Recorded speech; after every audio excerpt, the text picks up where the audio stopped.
Imana ibamugisha, East Africa yose Imana ibamugisha.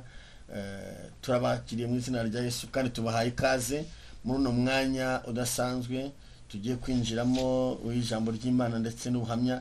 Turi kumwe n'umukozi w'Imana nkuko n'umundi mubizi, twagiye tubamenyesha ko tuzatubazanira abakozi Imana batandukanye, bafite ubuhamya, abafite ijambo ry'Imana, abavuga Imana yabakuye, abavuga batangwanye gukora Imana bahagakiza. Turi kumwe n'umukozi w'Imana udasanzwe, tugiye gutangira tugana nawe, ariko Bernard turakwakiriye hano kuri gusengerwa. Turishimye cyane kuba waremeye ubutumire bwacu. Murakoze. Kandi turazi neza ko abantu bagukunda cyane, kandi turazi ko abantu bakurikira cyane, abo mu Rwanda, abarundi barakurikira cyane ko wakoreye Imana mu Burundi, ndabizi. Twagiye twaragusuye, twagiye hano mu Rwanda ho n'ibindi, bakora Imana cyane ku migabane itandukanye, kandi Imana igumugisha kwemera kuza kuduhesha umugisha kuri gusengerwa, kuko hari abantu benshi bajya byifuza tugata, ariko wazatuzana umukozi w'Imana akatuganira ijambo ry'Imana, akatubwira ko hari ibintu byinshi agira ko twamubuze. Ndamubazaniye rero, yaje yarabyemeye, Imana imumugisha. Hanyuma bene ndagira ngo utangire wibwira abantu b'Imana badukurikiye. Ni karibu. Yesu nashimwe. Nagomba kwibwira abantu batanzi. Nitwa Nkeshimana Bernard. Abantu benshi bazi ku izina Mutama. Mutama. Mutama ni izina nahawe n'umufrere yanyigisha mu mwaka wa 6 primaire, hari muri 72 hashira 73. Ricari inguma ko ndagigana muri secondaire gushika n'uyu munsi. Ubu rero narabaye Mutama riranguye. Yesu abaheza. Mutambwe na ubu umunsi uri kubarizwa hehe mu itorero gusengera?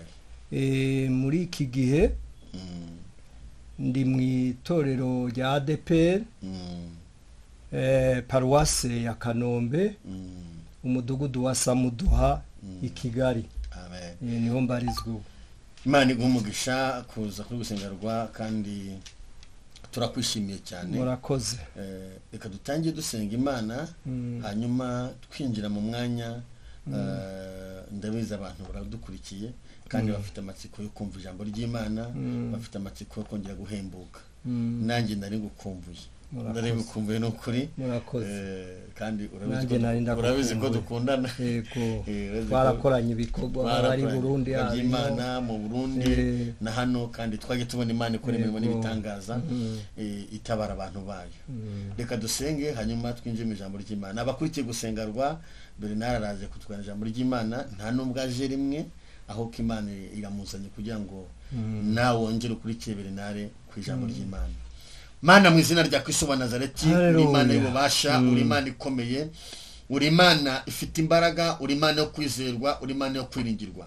Tugushimiye umugambi wa mwiza, tugushimiye neza yawe, tugushimiye imirimo ikomeye ujye dukorera, tugushimiye ko wabanye natwe, tugushimiye ko turinda ibyago n'amakuba, tugushimiye ko tuvana ahantu kure, tugushimiye ko ari wowe ugenda utubeshaho mu miyaga, mu bigeragezo, mu ntambara zitandukanye, ugenda ubana natwe. Turagushimye uyu mwanya, tugushimiye ko warinze wacu akagera hano, umushimwe ageze hano imbere yawe, aje kubwira abatuye isi, abatuye ku migabane itandukanye y'isi. Twemere Kristo kugira ngo imbaraga zawe zimweho cyane, umwuka w'Imana mugote, igitinyo cy'Imana kimugote, ubwiza bw'Imana ni wahano. Reka buri muntu wese uzumva ijambo, uzumva ubuhamya, mwami Yesu Kristo azahemburwe n'ijambo ryawe, azahemburwe n'ubuhamya, kuko uduhagurukize kugira ngo umuntu wese arubura hakomeye, ahoroheje, uri mu migabane itandukanye y'isi, abashe kumva ijambo ryawe,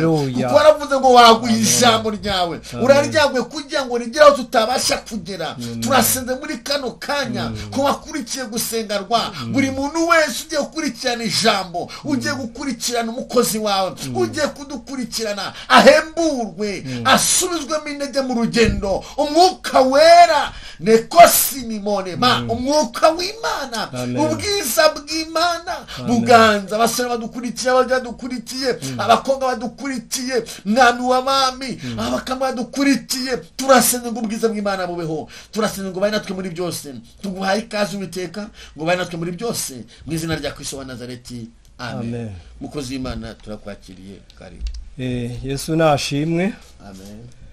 Ndaramukije bene data abakozi b'Imana batuye mu mpande zine z'isi. Mbere yuko ntanga ubuhamya nagomba tubanze dusome ijambo ry'Imana riri mu butumwa bwiza uko bwanditswe na Luka. Luka ni umuntu yahamagawe ari umunyabwenge, yize iby'ubuganga. Igihe yabona Yesu yamubonye nk'umuntu. Hanyuma rero ni ubutumwa bwiza nk'ubwo bwanditswe na Luka igice cya 5. Ngomba kubabwira igihe cy'Imana. Igihe cy'Imana ukugena Imana ihamagara n'intanga ubutumwa. Haravuga ngo Yesu arowesha ifi nyinshi. Nuko ishengero ririko riramubanda ryumva ijambo ry'Imana. Yarahagaze ku musenyi w'ikiyaga citwa Genezareti. Abona amato abiri aziritswe ku nkombe y'ikiyaga, ariko abarovyi bari bayavuyemo boza insenga. Atambukira mu bwato bumwe bwari ubwa Simoni, aramusaba ngo abwigize zeyo buve ku nkombe gatoya. Aricara yigisha ishengero ari mu bwato. Ahejeje kuvuga abarira Simoni atigira mwidamba muterere insenga zanyu murobe. Simoni aramwishura aterega mwigisha, twakesheje ijoro ryose, twatamye ntaco twafashe, ariko kubw'ijambo ryawe ndaterera insenga. Amen. Babigize baroba ifi nyinshi cyane, insenga zabo zigomba gucika. Bakura abagenzi babo bari mu bundi bwato ngo baze babafashe. Baraza buzuza amato yompi agomba kudobera. Simoni Petero abibonye yikubita imbere y'amavi ya Yesu. Ati vaho ndi mugenzi, kuko ndi umunyabyaha. Kuko atangajwe n'abari kumwe nawe bose babonye ifi barovye. Na Yakobo na Yohane bene Zebedayo nabo baratangara, bari bafatanije na Simoni. Yesu abwira Simoni ati ntacutinya, uhereye none uzoroba abantu. Bahejeje gushikana amato yabo ku nkombe, basiga byose baramukwirikira. Amen. Ngomba kubabwira igihe cy'Imana, igihe cyo guhamagagwa n'Imana, cyangwa igihe cyo gutoranywa n'Imana. Mana itugire neza. Uyu Simoni Petero, muraza abarovyi, abantu twabaye i Bujumbura twegereye ikiyaga Tanganyika. Abarovyi abenshi ntibanakijijwe. Usanga ku mugoroba bari ahantu hafi y'ikiyaga, barakopesha inzoga, barakopesha ibisindisha, ibyo kurya, bati tuzorihejo mu gatondo tumaze kuroba. Petero rero abigenza gutyo, yarakopesheje amafanta n'ibindi, nabo bakozi yari yafashe. Hanyuma caragenda arararoba ijoro ryose, arabura icatora. Hanyuma mu nyuma ari mu bibazo, yavuye ataco yarovye, avuga ati ba bantu ndabagira gute, abakozi bo ndabagira gute. Niho Yesu yamusanga. Amen. Yesu kesha kwinda kukwiyereka iyo uri mu bibazo byinshi, iyo uri mu ntambara nyinshi, iyo wabuze byose, iyo wagiye ugakopesha ahantu bakakwima, iyo wabagije umuntu wese ukabura, Yesu aca kwiyereka. Amen. Mani tugire neza. Hanyuma araza, aza mu bwato bwiwe, aramubaza ati hari cyo mwarovye? Aravuga toya, ntacyo twafashe, twakesheje ijoro ryose twabuze. Ati terera mwidamba, terera imuhenge. baravuga toyaye twakesheje ijoro hatabona none ubu nahari ku murango niho twotererayo turafata iki aravuga mugabo aratsindwa aravuga ati kubw'ijambo ryawe amina kubw'ijambo ryawe ndaterera araterera aterera mwidamba aterera imuhengeri atereye baroba ifi batigeze baroba. Haleluya. Mani dufashe Imana tugire neza.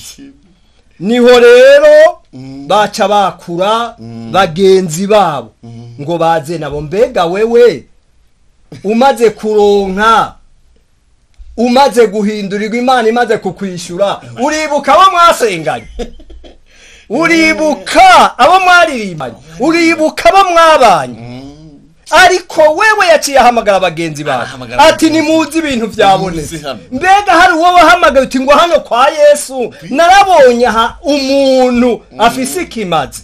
Imana idufashe ariko je maze guhamagagwa nazanye abantu benshi abo twakoranye abo twanasambanye narabazanye ndabihanisha.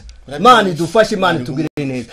Ikibirengeye umugore wanje twari twarabyaranye umwana turabapagani ariko maze gukizwa narasenze njya ndongora wenyene nsanga yarabyaye n'abana babiri tutabyaranye ariko kuko imbabazi zitagira karimbi naramubabariye turazanana turi kumwe mukora mariage tugira mariage mu itorero turasubira tuvyara abana batatu inyuma ya babandi.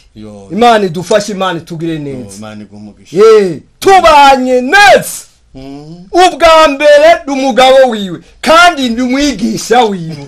Imana idufashe niyo havuze akantu nakamwe yanamubwira nturamenya ko ndumwigisha wawe nije nakwihanishije nije nakwatuje. Imana idufashe Imana tugire neza. Giki cerekana imbuto z'agakiza nimbabazi nimba warababariwe nawe utegezwa kubabarira. Imana tugire neza. Nukuvuga rero iyo Yesu akurondera arugara byose arugara akazi arugara urudandazo arugara iki iyo yakurondeye ukamwanya nawe ushobora kumusigira. Imana idufashe Imana tugire neza. Muri ako kanya Petero amaze kubwira Yesu ati vaho ndi kuko ndi umunyabyaha yaratanguye guca bugufi kwihana. Imana tugire neza. Hanyuma heje kwihana Yesu yaciye amubwira ngo iki arabwira Simoni ati ntacutinya mwene datunyumva ntacutinya muri ivyo uri kuraca mu byose ntacutinya kuri iyo misozi iri imbere yawe ntacutinya muri ivyo vyifuza biri imbere yawe ayo mageragezo ari imbere yawe Yesu yaraneshe. Imana tugire neza ati ntacutinya uhereye none uzoroba abantu heba kuroba ifi mwene data yakubwiye ngo uhebe ibyo urimo uzumukorere umukwirikire warase kubiheba uyu munsi naje kukubwira ngo heba kuko nigihe cyawe. Amen. Nigihe cyawe. Imana tugire neza. Bahejeje ibyo byose acaramukwirikira. Bene data aragomba gushira ko ubuhamya bwanje. Jewe nihanye umusore w'imyaka 21. Murumva hari hageze kuryoherwa. Urumva ko nari narakundanye n'umukobwa dutamba nubwo mbona ndumutama nkiri mwisi narinzi gutamba roke ntambisha abakobwa nka babiri hari hageze guceza hanyuma rero duca tugwa mu cyaha n'uyo mukobwa twakundana ndamubwira nti sinigeze ndagufiyansa twagombye kuryoherwa gusa kuko twarangana namurusha umwaka umwe gusa. Hanyuma rero ndamubwira nti nzogufasha uvyare arabyara ndamufasha. Hanyuma nibvira mu ntara ya Rutana ahantu nakorera nja gukorera mu muji ibujumbura muri vire Bujumbura. Aragerageza kaza kundamutsa mugabo irahera gose.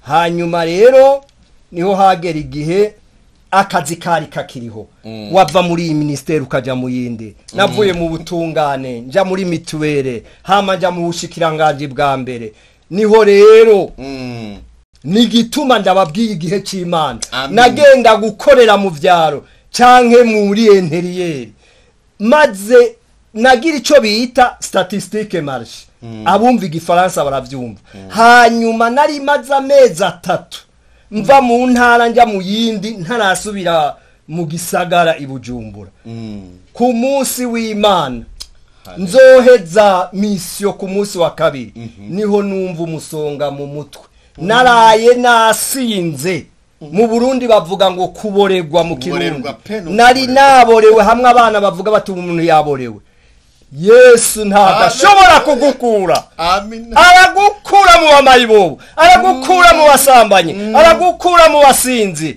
aragukura mu barozi dufise ubuhamya bwinshi abarozi abapfumu twabwiye ubutumwa barihanye Mana tugire neza ubu bakorera Imana Mana dufashe Imana tugire neza ubwo nyene rero bukeye mu gitondo hari nka 5 y'umurango niho numva umusonga mu mutwe hama ndagenda hamwe naraye sindiye naraye ndaborererwa ndaryama ku ntebe ico bita ban hama arambwira ati mu cyumba hari igitanda nubwo kitagira kwimatera woryamaho naciye ngenda ndaryama naciye ninjira muri koma canke mu kinya nasubiye kumenya iyondi haheze iminsi 18 nukuvuga namaze muri koma canke mu kinya iminsi 18 uri muri koma ndi muri koma nukuvuga ngo ku munsi nasamba canke naburana ku cyaha iyo buri munsi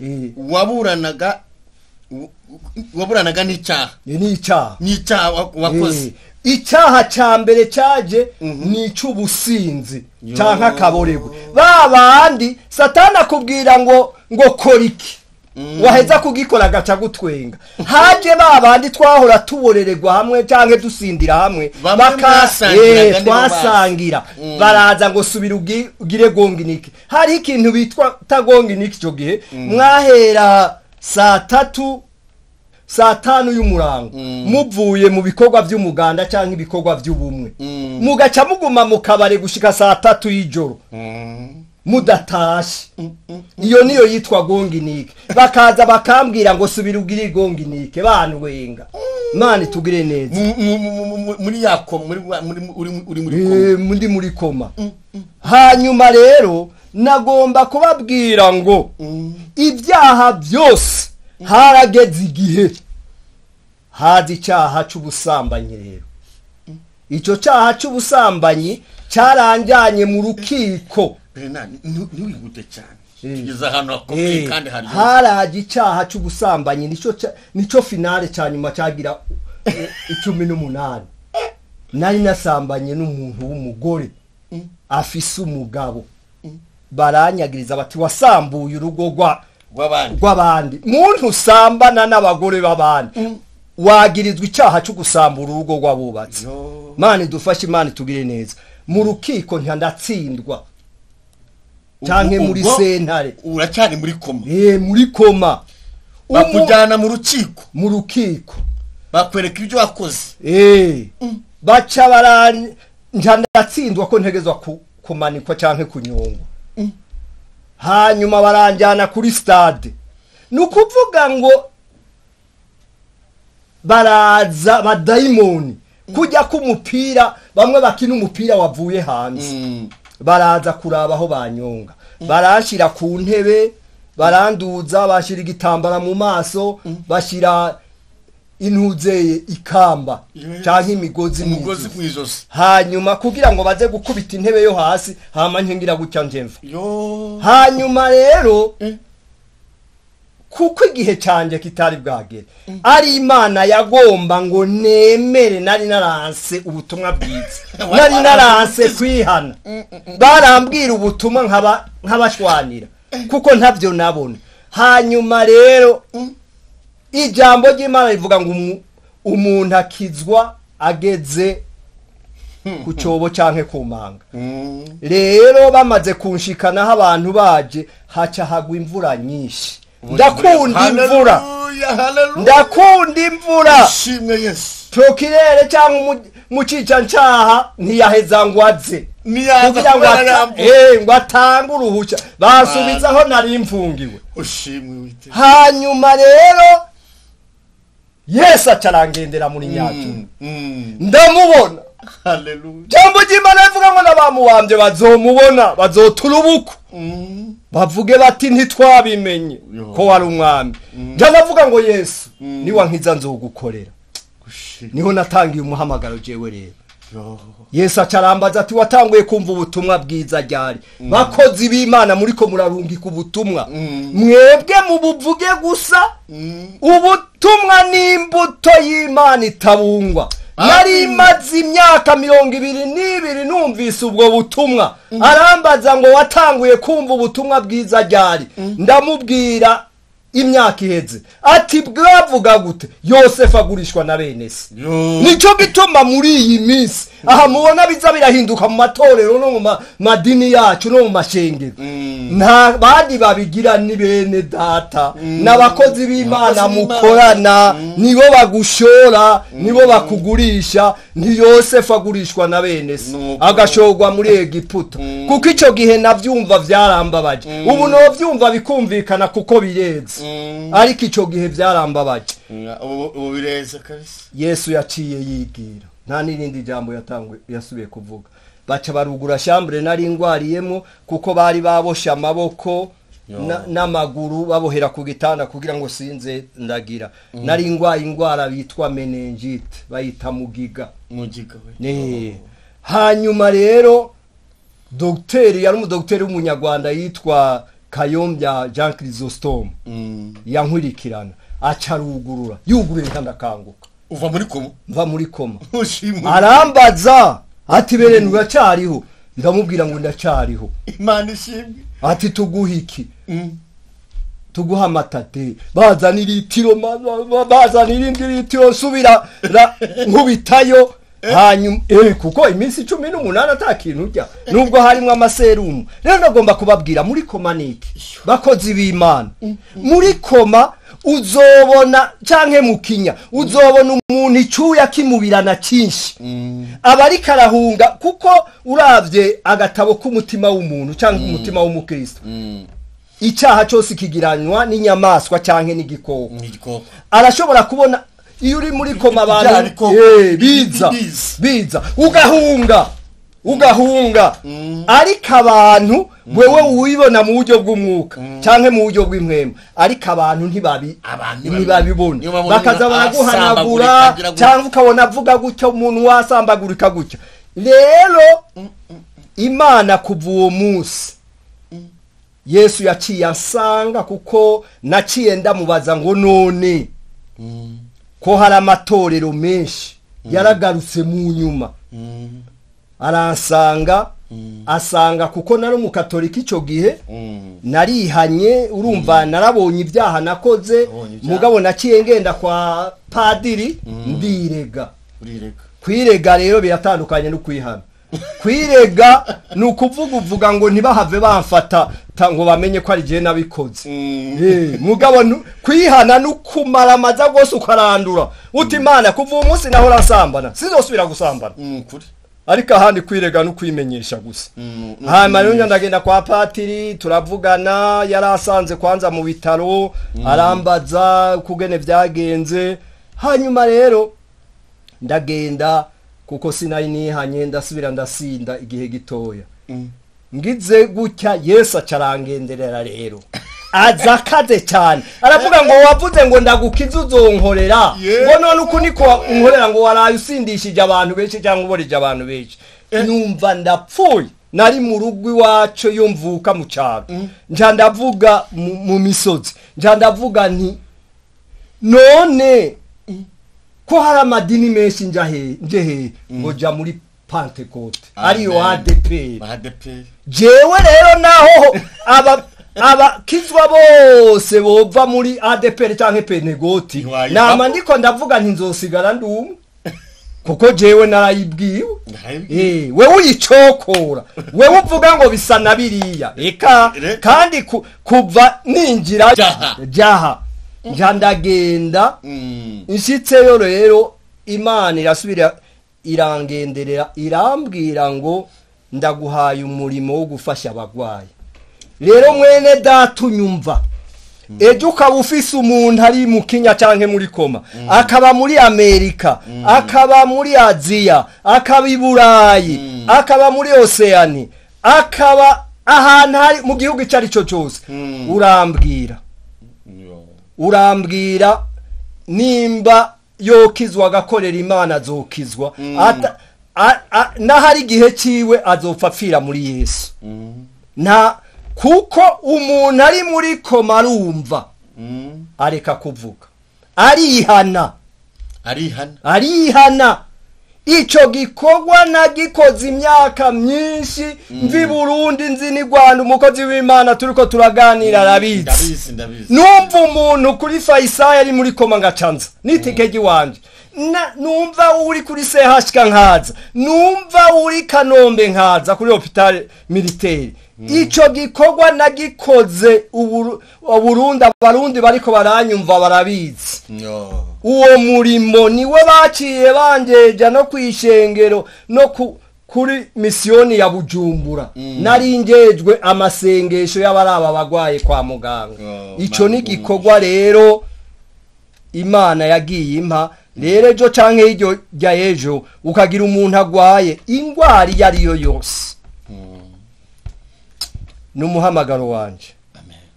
Kandi ijambo ry'Imana rimbwira ngo wabiherewe ubuntu ubitangira ubuntu. Ntaco nzakubaza. Ico ndababwira, agwaje umuntu ndamubwira ntibanzuze gusaba kwa muganga ko bashobora kunyemerera kunyakira, kuko urugo rwose rufise ingene rwubatswe. Agiye akabisaba, n'ubu hari corona, abisabye ndagenda nkamubwira nti nuzu ntore, nta kindi ndagusaba, uraza ukantora cyangwa ukambwira uti ndakurindira ku bitaro, ngakora mu mfuko ngafata moto nkagusangaho. Nuko niko rero niwo muhamagaro wanje. Kandi ivyo bikorwa ico gihe hari ryari, hari muri 88. Iyumvire rero imyaka ihashize dukorera Imana. Nubu turacabandanya, nubu muri iki gihugu cy'u Rwanda tubandanya tubikora. Yesu abahezagire. Nayo niyo majambo nagomba kubabwira. Hari igihe cy'Imana wewe wigira uko wishakira, ukavuga ngo sinokizwa, ukavuga ngo sinogira gute, ni gihe kitaragera. Shuti mukurikiye gusengarwa, turimo tumva ubuhamya bw'umukozi w'Imana Bernard, kandi Imana yakuye kure, yamuhaye agakiza. Hari igihe umuntu abonera agakiza mu rusengero, sibyo Bernard? Hakaba igihe umuntu abonera agakiza pastor akubwirije, ariko agakiza kawe uburyo utanze ubamye. Nubwo ubuhamya bwawe nageze mbwumva, ariko bumbere bushasha nanone kurusha uko ubuvuzi bubaye bushasha mu buzima bwawe. Menye ko nta muntu n'umwe Imana itafata, nta n'umwe. Kuko urebye uburyo wari wibere mu kiyeri, niko mu kindi bavuga, uburyo urimo witambira mu kintu gutamba mu kintu no guceza, sinzi ko hari umuntu urumva amahera wari uyafite, akazi keza ugafite, sinzi ko hari umuntu bari kugutinyuka ngo akubwiye ngo njya mu barokore. Oya, abadiyakoni naho ndabakubita amakofi, nari inkazi.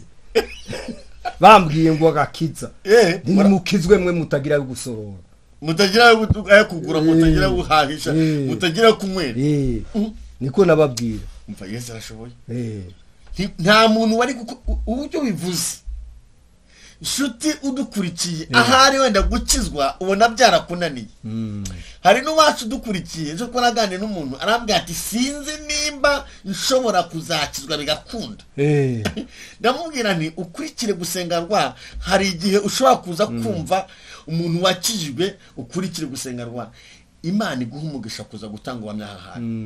Nawe wabona ko agakiza utazakabona. Imana haye Bernard agakiza. Bernard, shitani Imana ishimwe kuba kijwe. Amen. Shitani igahomba. Igahomba. Ukagura ubwami bw'Imana. Amen. ndazi ko wakora Imana mu Burundi, wakora Imana muri iki gihugu, abantu benshi turakuze ukorera Imana, kandi Imana izabiguhembera. Niki wabwira abantu bari mu byaha? Abantu bari mu byaha nk'umuntu uri mu businzi, nihe inama mugira? Inama namubwira, murankunda kubwira abantu twebwe twasinda, tunafise n'ibyo dusindisha, ariko uravye n'ubukene buriho, umuntu akira umuntu yarakwiye kuva mu businzi akakira umwami Yesu. Amen. Kuko hari abavuga ngo kunywa duke duke, icyaha si ukunywa byinshi, icyaha ni inzoga, nibisindisha. Ntushobora kuzura umwuka wera cyangwa mwemu yera ukinywa inzoga, ntabwo bishoboka. Umuntu muri iki gihe atagomba kwakira agakiza ari kure. Nifuriza abantu bose gukizwa. Imana igumugisha. Niki wagira abagabo bari mu busambanyi, batwara abagabo b'abadamu w'abandi, bari mu buraya, barabaceza, bishwe n'ibyaha. Imana ubundi umuntu azanye ubuhamya ku gusengarwa, hariho no kugira abantu inama. Hari umuntu ugira umutima kuva mu byaha, nko mwene atanga ati ndashaka kuva mu byaha, ariko byarananiye, ari mu byaha nk'ibyo ngibyo, ari mu byaha nk'ibyo gusinzi, ubusambanyi, ari mu byaha. Niki wagira umuntu wari umeze nk'uko wari umeze kiriya gihe, uyu munsi ukaba uri umukozi w'Imana udasanzwe, Imana ikoresha ibitangaza, Imana abantu bakurikira bakaruhuka imitima? Niki wagira umuntu wishwe n'ubusambanyi wamugiye inama muri kino gihe? Gukora icyaha birashika, ariko igikwiye nukubivamo, nukubivamo ukihana icyaha. Ku mugabo, umugabo asambana bari karasenya urugo rwiwe, yongera asenya n'urugo guwo asambanije umugore wiwe, cyangwa umugore. Hari n'abagore basigaye basambana. Kandi kugira ngo ukizwe neza uzoje mu ijuru, ni mpaka wihane ku mugabo wawe cyangwa ku mugore wawe, kuko niwe wononeye. Kuko iyo bariko barasezerana bavuga ngo ndaguhaye ibyanje byose, nanjye ndaguhaye ibyanje byose. Urumva si pasitori cyangwa Imana wononye ibyayo, wononye ibyo umugabo wawe cyangwa umugore wawe. Kuko umubiri w'umugabo ntawugaba, umubiri w'umugore ntawugaba. Umugabo agaba umubiri w'umugore, n'umugore agaba umugabo w'umubiri. Iyumvire rero, benshi birabagora, abakozi b'Imana bagahendahenda ngo hamwe wo mwihana ko ngo woba ngusenye ngurugo. Oya je mpora ndabihanisha, kandi nta rugo rusenyeka, ntabo wasenya, uramwihana ko wabikorera iki. Rero nahanura abagabo ngo bahebe ubusambanyi, kuko ubusambanyi nibwo bwazanye na Sodomo na Gomora. Ubusambanyi ni bubi mu rugo. Woba byarananiye guheba, aza ndondere ndamufashe ni abari hafi. Yesu baheza. Hariho abantu bajya bavuga ngo umuntu agiye mu gakiza nta mahoro abamo, nta munezero ubamo. Wabonye irahajyo mwisi, ariko se muri Yesu ho nta mahoro wahabonye? Dusangize nka kuri duteya niyihe minduka wabonye? Umuntu hari abantu afite amatsiko bari hanze mu Rwanda, mu bihugu bitandukanye, abavuga ati ko subungiye, hari n'abambaje atari ku bundi Imana izansure. Hari umwana w'umusore wambwira ati Imana izansure, inyiyereke, imbwire koko, inyereke ko ari yo ivuganye nanjye, wenda nzakizwa. Muri Yesu hari umunezero, hari ukuntu wabyumvishije. Jewe bivuze, hari ukuntu tuba umuntu yakwera mu gakiza, ariko ntawo kuriye waciye mu byaha, ariko uza no gukwa mu bintu by'Imana kandi ubyinjiramo neza, uri umutama twese twubaha tunemera. Imana igumesha no kwemera kuza kuri gusengarwa muri Yesu. Ko hameze mugakiza umunezero wuzurira mu gakiza. Haleluya. Mwisi uragenda ugasinda cyangwa ukaboregwa, wikanguye uca wibaza amafaranga wononye uyakura. Ugaruye ubwenge. Usambanye naho mu nyuma ndagwaye ingwari hari hama breno amasida ibiki ibyo bihe byose uca wibaza tunuba nanduye canke ukajya wumva umukobwa mwasambanye arakubwiye ati natwaye uca ugira ubwoba mugabo kiri kurabirondera Satana kiri karakubwira ati gira gutya ntusubira kuvyiyumvira ariko muri Yesu haleluya niho hari umunezero hagereke ko hoho iyo Yesu akugabiye akakurungikira umwitsa ari wo mwuka we na handi hari umunezero na munezero nabonye nkuko batizwa mu mwuka we yo ico gihe nabatizwa nkora ngira security mu mwuka ngira sekirite ahantu ku muzungu naragiye mu mwuka ndajya mu mwuka sinibaza ko ndiko ndagira sekirite ariko mpejeje mvuyeyo ndavuga nti mbega yoba yavyumvise iyo hava telefona police ngwitse ariko nasanze umwuka wabanje kumusinziriza umunezero uri muri Yesu nta handi nabonye umunezero ruvyiruko mu nyumva gwaruka mu nyumva mwari mukwiye gukizwa hakiri kare kugira ngo mugire ubuzima bwiza mushake muri Yesu ntimuzohave mwicuza Yesu abahezage ndagira ngo dusenge ariko umurungu arimo ntabwo tuvamo n'ubundi no guhamagara ubu hamwe ntabwo twabusoza udahamagaye abantu gusengera abantu yego bashaka kwakira Yesu nk'umukiza abari ku migabane itandukanye y'isi n'ukuri berena none umunsi nkanye uzi kubona Imana imiri gukiza abarwayi ukabona Yesu arimo arakiza abarwayi basengera umuntu kubona Imana yamukijije igitangaza kubona Imana imira kuri muri bitanga kubona abantu bava mu byaha ndagira ngo duhamagara abantu we shuti mudukurikiye Imana izanye umukozi wayo kugira ngo ubashe gusengerwa abashe kugusengera akwingingira Imana hanyuma Imana ibashe kuguha imbaraga zo kurekura ibyo byaha byakuziritse rubyiruko mukobwa musore mugabo mubyeyi mupapa ubuzima bwuzuye ubuzima burenze uko abantu batekereza ubuzima burenze uko wabitekereza ubuzima budasanzwe buri muri Yesu ndagira ngo ugira icyo ubwira abantu b'Imana hanyuma unyemerere n'ubundi uraza kudusengera nagomba kubwira bene data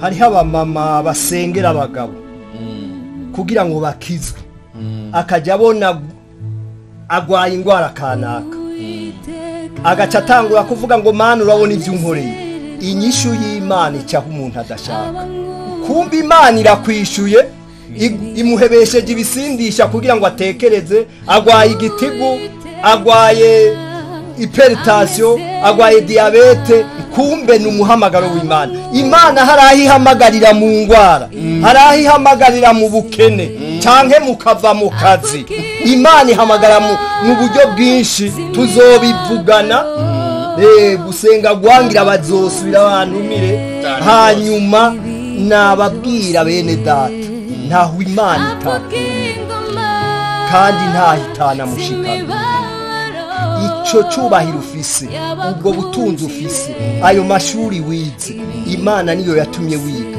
igushaka igihe cyayo kigeze yakumanura ikaguha agakiza rero nabifuriza agakiza Yesu abahezage reka n'ubundi umukozi Imana Bernard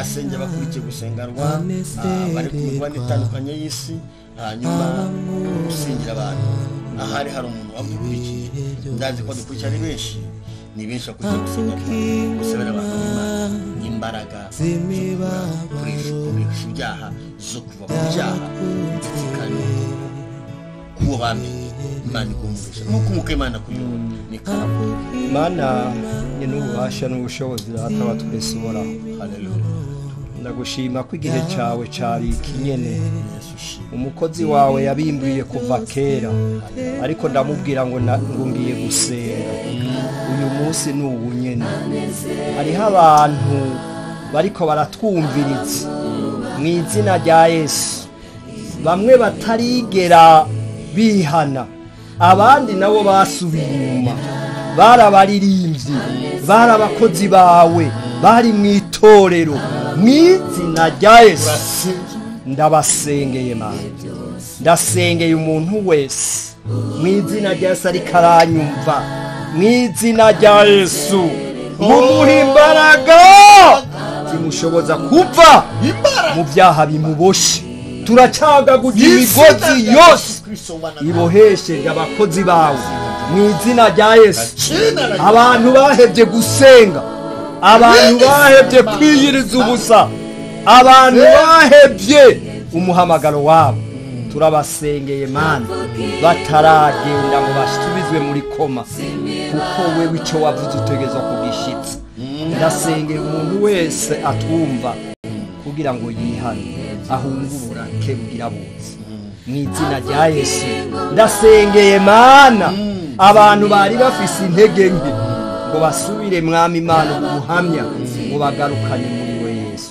Abagwaye ndabasengeye ubakize, muntu wese agwaye cya kiganza cawe kimwe gikiza ingwara, kimwe gikora ibitangaza n'ibimenye, kigendagende mu mibiri yabo, bumva ubushobozi bwawe bugenda muri bo. Ingabire y'ibitangaza ikore, ingabire y'ugukiza ingwara yurukire muri bo, ubakize wihesha icyubahiro. Abafise imitwaro itandukanye, abafise ibyifuzo bitandukanye, uyu munsi kiba igihe cyabo cyo gutabarirwako. Urakoze mwami Yesu, ndasengeye Mana mu izina rya Yesu. Nirate usengagwa yagure uyishyitse kure mu izina rya Yesu. Abantu bayikwirikira bose babone ko hari mu Imana, babone ko hari abakozi b'Imana bagihagaze bakiri mu Imana. Urakoze mwami Yesu, urakoze kubyumvise kandi kubikoze. Dusenze twize ni mu izina ry'umwami wacu Yesu Kristo, amen. Imana ibaha umugisha abari bakurikiye gusengerwa. Ubuhamya ni ijambo ry'Imana, nakagaruka Bernard, Imana umugisha uzagaruka kuri gusengerwa rwose, tuzabutura uzagaruka Imana bakeneye Imana umugisha kwa twemereye. Ngaho nshuti z'Imana, bye bye.